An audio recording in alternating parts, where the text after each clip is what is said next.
Good morning प्यारे बच्चों, कैसे हो आप सभी? आप सभी का मैं बहुत बहुत स्वागत करता हूँ। ठीक है, चलिए आज जो हम पढ़ने वाले हैं वो पढ़ेंगे चैप्टर 2 लेसन 2 सेखीबाज मक्खी। इसमें होता क्या है बच्चों, एक मक्खी है जो बार बार सबको परेशान करती है। बहुत सी इंटरेस्टिंग स्टोरी है ये, जो आज आप पढ़ेंगे ना, बहुत मज़ा आने वाला है। ठीक है, मक्खी क्या करती है, सबको परेशान करती है, फिर लोमड़ी उसी को मज़ा चखा देती है। तो आज हम ये पढ़ने वाले हैं। ठीक है, मैं पढ़ता जाता हूँ, आप मेरे साथ साथ पढ़ते जाना। आप भी जहाँ आपको नहीं समझ आया, जिसका मतलब आपको नहीं समझ आया, आप बेशक पूछिए। आप कमेंट बॉक्स में मुझे ज़रूर बताइए कि अरे सर जी, हमको यहाँ बिल्कुल समझ नहीं आया। ठीक है, तो चलो स्टार्ट करते हैं। जो लेसन का नाम है वो है सेखीबाज मक्खी। ठीक है, एक था जंगल।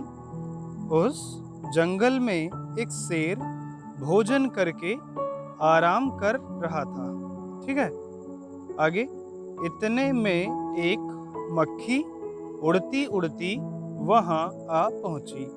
शेर ने 2-3 दिनों से स्नान नहीं किया था। स्नान का मतलब नहाना बच्चों, तो शेर नहाया वहाया नहीं था। चलिए इसका मतलब अभी बताएंगे आपको। ठीक है, आगे पढ़ता हूं मैं। इसलिए मक्खी शेर के कान के एकदम पास भिन भिन भिन करने लगी। शेर को बहुत मुश्किल से नींद आई थी। उसने पंजा उठाया, मक्खी उड़ गई, लेकिन फिर से शेर के कान के पास भिन भिन शुरू हो गई। अब शेर को गुस्सा आ गया। अब शेर को गुस्सा आ गया बच्चों। अब देखो क्या करता है वो शेर। वह दहाड़ा, अरे मक्खी दूर हट, वरना तुझे अभी जान से मार डालूंगा। मक्खी ने धीरे से कहा, छी छी, जंगल के राजा के मुंह से ऐसी भाषा कहीं शोभा देती है क्या? ठीक है, मैं इसका आपको मतलब बता देता हूँ पहले यहाँ तक का। ठीक है, समझना बच्चों, होता क्या है कि आज जो हम पढ़ेंगे एक मक्खी के बारे में पढ़ रहे हैं। मक्खी परेशान कर रही है किसको? शेर को। जंगल का राजा कौन होता है? शेर। ठीक है, तो एक था जंगल, एक जंगल था, उसमें एक शेर खाना खा करके, भोजन करके मतलब खाना खा करके आराम कर रहा था। इतने में क्या हुआ कि एक मक्खी उड़ते उड़ते आई और उसके कान के पास में भिन भिन करने लगी। आप देखते हो कैसा साउंड आता है जब मक्खी आपके कान के पास आती है, आपके पास आती है, तो कैसा साउंड आता है? आपने तो सुना हुई होगा, भिन भिन करके ऐसे साउंड आती है। तो होता क्या है कि शेर ना 2-3 दिन से नहाया नहीं था। स्नान करना मतलब नहाना। ठीक है, तो शेर नहाया नहीं था, इसलिए मक्खी क्या की, उसके कान के पास गई और भिन भिन करने लगी, भिन भिनाने लगी वहां पे। अब क्या हुआ कि जो शेर था ना, उसको बहुत मुश्किल से नींद आई थी बच्चों। ऐसे नॉर्मली नींद आती नहीं, और शेर को बहुत मुश्किल से आई थी। मतलब उसने नहाया वहाया नहीं था, इसलिए नींद उसको शायद नहीं आई होगी। ठीक है, जब उसको बहुत मुश्किल से नींद आई थी और मक्खी भिन भिनाने लगी, भिन भिन करने लगी, तो उसने एक बार अपना पंजा उठाया और मक्खी से कहा। तो जैसे उसने पंजा उठाया, मक्खी उड़ गई।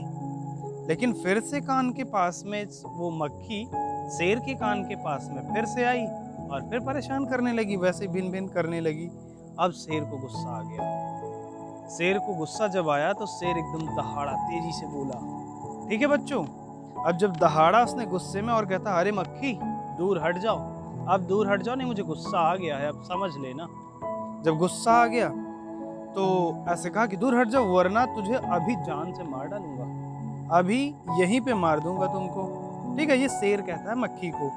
तो मक्खी कहती है कि अरे, धीरे से कहा मक्खी ने, क्या कहता है कि जंगल के राजा हो, ऐसी बातें अच्छी लगती हैं क्या? जो आप बोलते हो कि मैं मार डालूंगा, खा जाऊंगा, ऐसा करूंगा, तो क्या आपके मुंह से अच्छी लगती है क्या? आप तो राजा हो। ठीक है, ये शोभा नहीं देती, मतलब अच्छी नहीं लगती आपके मुंह से बातें करना ऐसी। आगे मैं पढ़ता हूं, आप लाइन टू लाइन आप देखते जाना, मेरे साथ पढ़ते जाना। ठीक है, अब आगे है, शेर का गुस्सा बढ़ गया।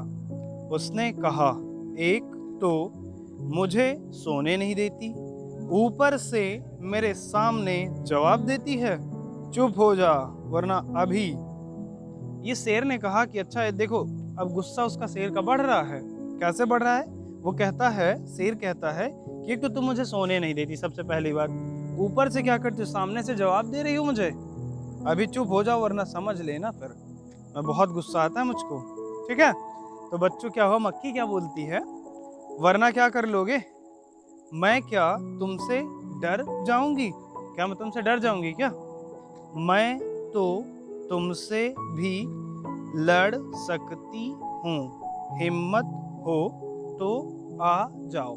अब मक्खी क्या कहती है बच्चों, कि क्या मैं तुमसे डरती हूँ क्या, हिम्मत हो तो आ जाओ, लड़ाई कर लो मुझसे, ठीक है, मैं तुमसे लड़ जाऊंगी। आगे पढ़ते हैं, देखो कैसे दिख रहा है शेर। आगे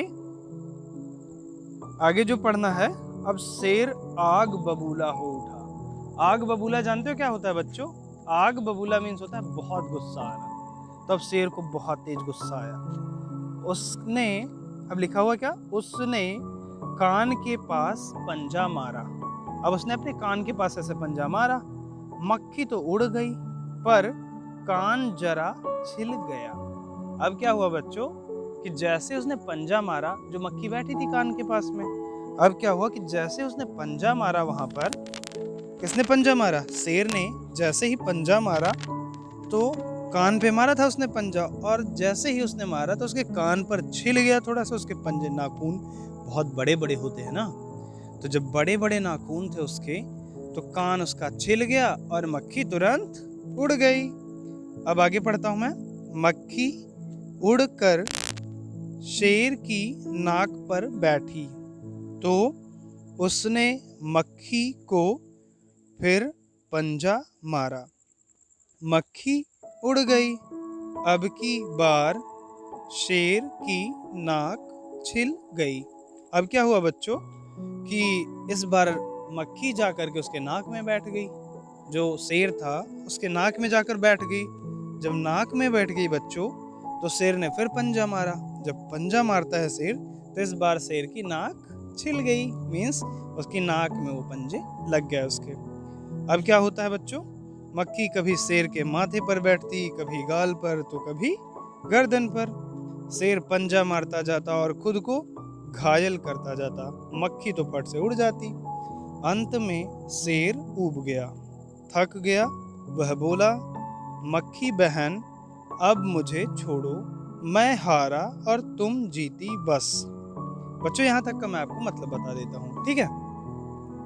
अब क्या हुआ कि मक्खी कभी बैठ जाती उसकी गर्दन पर, कभी नाक में, कभी इधर कभी उधर, कभी गाल पर बैठ जाती, कभी गर्दन पर, ऐसे बार बार उड़ के बैठती, और जैसे ही वो पंजा मारता तो वो उड़ के चली जाती। अब वो उड़ के चली जाती, लेकिन क्या होता कि शेर को वहीं पे छिल जाता, क्योंकि शेर के पंजे बहुत नुकीले होते हैं ना, तो क्या होता कि वहां पे छिल जाता। तो अब शेर ऊब चुका था, एकदम ऊब गया। ऊब गया का मतलब वो परेशान हो गया और थक भी गया, और कहता क्या है कि मक्खी बहन अब मुझे छोड़ दो, मैं तो हार गया, तुम जीत गई बस। अब देखिए क्या होता है, आगे पढ़ना स्टार्ट करते हैं। मक्खी घमंड में चूर होकर उड़ती उड़ती आगे बढ़ी। अब क्या हुआ कि मक्खी को घमंड आ गया, मतलब पता है आपको क्या होता है, मतलब बहुत ज्यादा घमंड आ जाना किसी चीज में, कि अरे मैं ही मैं हूं। अब वो उड़ते उड़ते आगे बढ़ने लगी। अब समझना आगे क्या होता है।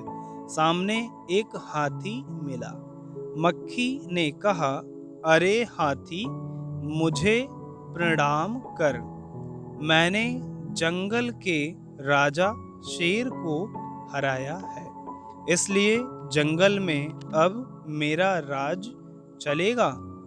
हाथी ने सोचा, इस पागल मक्खी से बहस करने में समय कौन बर्बाद करे। चलिए मैं यहाँ तक का आपको मतलब बता देता हूँ। अब होता क्या है कि घमंडी जो मक्खी थी, घमंड आ गया उसको बहुत ज़्यादा, ठीक है। उसने सोचा कि अरे मैंने तो अब शेर को हरा दिया। अब वो जा रही थी, उसे एक हाथी आता हुआ दिखाई दिया। तो मक्खी कहती है कि अरे हाथी, ऐसा करो ना, मुझे प्रणाम करो, मुझे नमस्ते बोलो, क्योंकि मैंने जंगल के राजा शेर को हरा दिया, तुम कौन सी बड़ी चीज हो, ठीक है। अब जंगल पे ना मेरा राज होगा। ये कौन कह रहा है बच्चों, मक्खी कह रही है कि अब जंगल पे मेरा राज होगा, जंगल में मेरा राज चलेगा। हाथी ने सोचा कौन इस पागल से बात करे, कौन इससे बहस करे, ऐसा करो टाइम खराब मत करो, समय बर्बाद कौन करेगा, चलो मैं निकल जाता हूँ। ठीक है, अब देखिए क्या करता है हाथी। हाथी ने सूंड ऊपर उठाकर मक्खी को प्रणाम किया और आगे बढ़ गया। सामने से आ रही लोमड़ी ने यह सब देखा। लोमड़ी मंद मंद मुस्कुराने लगी। बच्चों, मंद मंद लिखा हुआ है, इसका मतलब होता है धीरे धीरे। ठीक है, बहुत हल्का सा मुस्कुराना। आपने भी ऐसा कई बार किया होगा कि जब मम्मी डांट रही थी, ठीक है, मम्मी अब डांट रही हैं, मैं गेट के पास चुपके से छुपा हुआ था, ठीक है, और मैं मुस्कुरा रहा था कि मम्मी अब तो ढूंढेंगी मुझे। ठीक है, तो क्या हुआ कि वही मंद मंद का मतलब होता है धीरे धीरे मुस्कुराना। ठीक है, इतने में, आगे पढ़ता हूँ बच्चों, इतने में मक्खी ने लोमड़ी से कहा, अरे ओ लोमड़ी, चल मुझे प्रणाम कर। मैंने जंगल के राजा शेर और विशालकाय हाथी को भी हरा दिया है। अब देखो क्या कहती है मक्खी, मैं आपको थोड़ा ऊपर से बताता हूँ। अब हुआ क्या कि हाथी ने सूंड ऊपर उठाया और मक्खी को प्रणाम किया और आगे बढ़कर चला गया। सामने से आ रही थी लोमड़ी इस बार। तो लोमड़ी सब ये सारी चीजें, ये जो हो रहा था, उसको नमस्ते या प्रणाम कर रहा था हाथी, ये सारी चीजें देख रही थी लोमड़ी। लोमड़ी धीरे धीरे मुस्कुराई कि अच्छा बच्चों, तुमको मजा चखाना पड़ेगा। ठीक है, हाँ बच्चों। अब क्या हुआ कि इतने में लोमड़ी जब सामने आई तो लोमड़ी से भी मक्खी ने कहा, क्या कहती है मक्खी कि अरे ओ लोमड़ी, चल मुझे प्रणाम कर। मैंने जंगल के राजा शेर और विशालकाय का मतलब होता है बहुत बड़ा सा, तो आप जानते हो हाथी तो बड़ा होता है, तो विशालकाय हाथी को भी हरा दिया। तो मक्खी कहती है मैं इन दोनों को हरा चुकी हूँ, मैंने इनको हरा दिया, और क्या करो ना, अब मुझे भी तुम प्रणाम करो, नमस्ते करो। ठीक है, अब देखिए कहानी में ट्विस्ट आता है, थोड़ा सा मजा आता है इसमें। अब देखिए मक्खी का क्या हाल होने वाला है बहुत जल्द। आप समझते जाना और पढ़ते भी जाना मेरे साथ साथ। पढ़ता हूं मैं। लोमड़ी ने उसे प्रणाम किया, फिर धीरे से बोली, धन्य हो मक्खी रानी, धन्य हो, धन्य है आपका जीवन और धन्य है आपके माता पिता। धन्य है का मतलब होता है कि बहुत भाग्यशाली होना, बहुत खुश होना, कि वो लोग बहुत खुश होंगे। मतलब मक्खी रानी, आपके मम्मी पापा आप पे बहुत प्राउड फील करेंगे, बहुत अच्छा फील करेंगे। क्यों? क्योंकि जो है आप सबसे ज़्यादा शक्तिशाली हो, आपने सबको हरा दिया। ठीक है, अच्छा ये क्यों कह रही थी? ये उसको चने के पेड़ पे चढ़ा रही थी। कौन? लोमड़ी। किसको चढ़ा रही थी बच्चों? मक्खी को चने के पेड़ पे चढ़ा रही थी, ताकि इसकी ढेर सारी मैं क्या करूं कि बड़ाई कर दूं। बड़ाई मीन्स ढेर सारी तारीफ कर दूं, और क्या करूं फिर, और इसको चने के झाड़ पे चढ़ा देती हूं मैं। ठीक है, मैं आगे पढ़ता हूं। लेकिन मक्खी रानी, उधर वह मकड़ी दिखाई दे रही है ना, वह आपको गाली दे रही थी, उसकी जरा खबर लो ना। अब देखो क्या कहती है लोमड़ी कि अरे वहां पे एक मकड़ी रहती है ना, वो आपको गाली दे रही थी। ठीक है, मकड़ी के बारे में देखिए, मक्खी से लोमड़ी कहती है कि वहां पे एक मकड़ी रहती है, वो आपको गाली दे रही थी, पता है आपको, जरा उसकी खबर लो।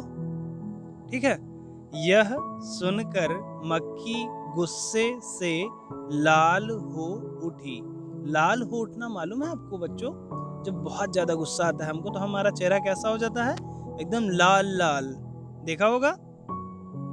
आगे पढ़ता हूं मैं। मक्खी बोली, उस मकड़ी को तो मैं चुटकी बजाते खत्म कर देती हूँ। अच्छा बच्चों, चुटकी बजाते ही अक्सर हमने सुना होगा, मम्मी पापा भी कहते हैं कि अरे ये काम तो मैं चुटकी बजाते कर लूंगा, या आपको भी ऐसे कई बार कहा जाता होगा कि अरे ये काम तो चुटकी बजाते ही हो जाते हैं। तो इसका मतलब क्या है मैं आपको बताता हूँ, समझना ध्यान से। चुटकी बजाते ही का मतलब होता है कि बहुत जल्दी हो जाना कोई काम। ठीक है, ऐसा कोई काम है जो आप चुटकी बजाते ही कर लेते हो? होगा, कोई ना कोई काम होगा। आप मुझे लास्ट में कमेंट बॉक्स में ज़रूर बताना। ठीक है, कमेंट करना आप और बताना उसमें कि कौन सा काम चुटकी बजाते ही हो जाता है आपका। ठीक है, चलिए आगे। यह कहते हुए मक्खी मकड़ी की तरफ झपटी और मकड़ी के जाले में फंस गई। अब देखो बच्चों क्या होता है कि दौड़ के मतलब उड़ते उड़ते मक्खी तेजी से झपट्टा मारती है कि मकड़ी के जाले में जा कर के, मतलब वो सोचती है कि मैं मकड़ी को तुरंत परेशान कर लूंगी, उस पर झपट्टा मारूं। ठीक है, तो जैसे ही करती है उसके जाले में वो फंस जाती है। मक्खी, आगे पढ़ रहे हैं हम। मक्खी जाले से छूटने की ज्यों-ज्यों कोशिश करती गई, त्यों-त्यों और भी अधिक फंसती गई। अंत में वह थक गई, हार गई। यह देखकर लोमड़ी मंद-मंद मुस्कुराती हुई वहां से चलती बनी। अब क्या हुआ कि जब फंस गई, समझना बच्चों, अब क्या हो, मक्खी फंस गई मकड़ी के जाले में। अब जैसे जैसे वो कोशिश करती कि मैं निकल जाऊं, वो वैसे वैसे और फंसती चली गई और अंत में वो थक गई और हार कर बैठ गई। ये सब देख रही थी कौन? लोमड़ी। और फिर धीरे धीरे मुस्कुराते हुए वहां से चली गई। समझ आया बच्चों आपको ये स्टोरी? कैसी लगी आपको स्टोरी? आप जरूर मुझे कमेंट बॉक्स में बताइएगा। ये क्वेश्चन आंसर चलिए थोड़े से कर लेते हैं। ठीक है, सबसे पहली बात तो कैसी लगी कहानी? आपको कैसी लगी? आप कक्षा में साथियों के साथ बातचीत करो। तुम्हें कहानी में कौन सबसे अच्छा लगा और क्यों? ठीक है, तो मुझे तो सबसे अच्छी वो लगी इस कहानी में लोमड़ी। पूछो क्यों लगी? क्योंकि उसने उस घमंडी मक्खी को मजा चखा दिया, मजा आ गया। ठीक है, चलिए नेक्स्ट क्वेश्चन। मक्खी मकड़ी के जाल में फंस गई थी, फिर क्या हुआ होगा? हम बताएं बच्चों? पहले आप बता दो। सोचो सोचो क्या हुआ होगा अगर मक्खी देखो फंस गई थी जाल में मकड़ी के, उसके बाद क्या हुआ होगा? आपको पता है बच्चों क्या हुआ था? उसके बाद जो मक्खी थी वो फंस गई जैसे ही जाल में, तो उसको मकड़ी खा गई होगी। ठीक है, आगे कहानी का नाम। अब लिखा हुआ है अगर कहानी का नाम मक्खी को ध्यान में न रख कर लोमड़ी और शेर को ध्यान में रख कर लिखा जाता तो उसके क्या क्या नाम हो सकते थे? बच्चों अब हमें करना क्या है कि आपको ये बताना है कि अगर हम मक्खी को भूल जाएं एक बार, समझना, अगर मुझे मक्खी का नाम नहीं लेना स्टोरी में, मीन्स मुझे अब कहानी का नाम बताना है कि मक्खी के बेस पे ना हो, लोमड़ी पे हो या फिर शेर पे हो, तो मैं कह सकता हूँ चतुर लोमड़ी, बहुत चालाक लोमड़ी थी। इस कहानी का नाम मैं रख सकता हूँ बच्चों चतुर लोमड़ी, या फिर रख सकता हूँ आलसी शेर, सोता रहता है दिन भर। देखा आपने कैसे सो रहा था? तो आलसी शेर। अब आगे क्या है? अब तुम कहानी के लिए एक और नया शीर्षक सोचो। यह शीर्षक कहानी के किसी पात्र पर नहीं होना चाहिए। कहानी की किसी घटना के बारे में शीर्षक हो सकता है। बच्चों इसमें क्या करना है? शीर्षक सोचना है हमें, मीन्स इस कहानी का और क्या हो सकता है जो इसमें ना हो। ठीक है, समझना, आपको टाइटल सोचना है कि स्टोरी का, इस कहानी का और क्या टाइटल हो सकता है। चलिए मैं आपको ये और भी आगे बता दूंगा, कोई नहीं, परेशान नहीं होना आप लोग। अच्छा अब क्या हुआ, अब थोड़ा सा मजा आने वाला है। देखो क्या, शेर की जगह तुम, अगर शेर की जगह पे आप होते तो क्या होता? मान लो आप सो रहे हो, समझना ध्यान से। अब क्या हुआ कि अगर आप सो रहे हो, पहले इसके क्वेश्चन कर लेते हैं फिर हम समझाते हैं। ठीक है, मक्खी ने जब शेर को जगाया तो वह आग बबूला हो गया। तुम्हें जब कोई गहरी नींद से जगाता है तो तुम क्या करते हो? अच्छा, आग बबूला होना मीन्स गुस्सा हो जाना, बहुत ज़्यादा गुस्सा होना, ठीक है। तो अब क्या हुआ, जब मक्खी ने शेर को जगाया तो वो शेर आग बबूला हो गया, गुस्सा हो गया। तो बच्चों, जब आपको कोई नींद से जगाता है तो आप क्या करते हो? बताओ बताओ, बोलो। ये आपको सोचना है और अपनी कॉपी में लिखना है, ठीक है। नेक्स्ट, मक्खी उड़ाते उड़ाते शेर ऊब गया था। तुम क्या करते करते ऊब जाते हो? आप ये बताओ कि आप क्या करते करते ऊब जाते हो, मतलब एकदम थक जाते हो, बहुत बोरिंग सा लगता है कि अरे सर अब नहीं करना, ऐसे होता है ना। तो बच्चों, ऐसा कोई काम है? आप कमेंट बॉक्स में लिखिएगा कि सर ये काम है, बहुत बहुत बुरा लगता है हमको करने पे, हम ऊब जाते हैं, करते करते थक जाते हैं एकदम। चलिए नेक्स्ट, मान लो तुम शेर हो। अच्छा, ये आप मान लो कि इस बार आप शेर हो। मक्खी ने तुम्हारे साथ जो कुछ भी किया वह लोमड़ी को बताओ। ये सारी चीजें जो मक्खी ने आपके साथ किया, जो शेर के साथ किया, वो आप लोमड़ी को जाके बता दो। कैसे बताओगे बच्चों? ये आपको अपनी नोटबुक में, वो कॉपी में लिखना है, ठीक है। आप अपनी कॉपी में जरूर लिखिएगा। नहीं समझ आए तो कमेंट बॉक्स में पूछिएगा कि सर कैसे होगा, ठीक है। नेक्स्ट, शेर तो भोजन करके आराम कर रहा था। तुम खाना खा कर क्या करते हो? अच्छा, आप ये बताओ कि शेर तो खाना खा के, भोजन करके मतलब खाना खाना, तो खाना खाने के बाद तो वो आराम कर रहा था। आप ये बताओ कि आप क्या करते हो? अक्सर, यहाँ पे लिखा हुआ है अक्सर और लिखा हुआ है कभी कभी। तो अब खाना खाने के बाद आप अक्सर क्या करते हो और कभी कभी क्या करते हो? समझना बच्चों। तो देखो, अक्सर मैंने देखा है बहुत बहुत लोगों को कि वो करते क्या है कि अक्सर सो जाते हैं खाना खाने के बाद, और कभी कभी कोई ना कोई काम करने लगते हैं या पढ़ाई करने लगते हैं, ठीक है। नेक्स्ट, शेर ने भोजन में क्या खाया होगा? तुम क्या क्या खाते हो? अच्छा, अब बच्चों ये बताओ, जब शेर ने खाना खाया होगा तो उसने क्या खाया होगा? दाल चावल? नहीं नहीं, रोटी सब्जी? बिल्कुल नहीं, उसने मांस खाया होगा, है ना, क्योंकि शेर मांस खाता है, मांसाहारी होता है, आपको मालूम है ना। और हम लोग तो शाकाहारी हैं, तो हम लोग क्या खाएंगे? रोटी सब्जी दाल चावल, ये सारी चीजें खाएंगे। आप क्या क्या खाते हो? आप जरूर लिखना अपनी कॉपी में, ठीक है बच्चों। चलिए, किसने क्या कहा? अच्छा, ये किसने क्या कहा आपको खुद करना है, ठीक है, आप ये कर लेना। चलिए, अच्छा, आज का वीडियो फिर यहीं तक। कैसी लगी स्टोरी आप कमेंट बॉक्स में मुझे ज़रूर बताइए। Thank you so much.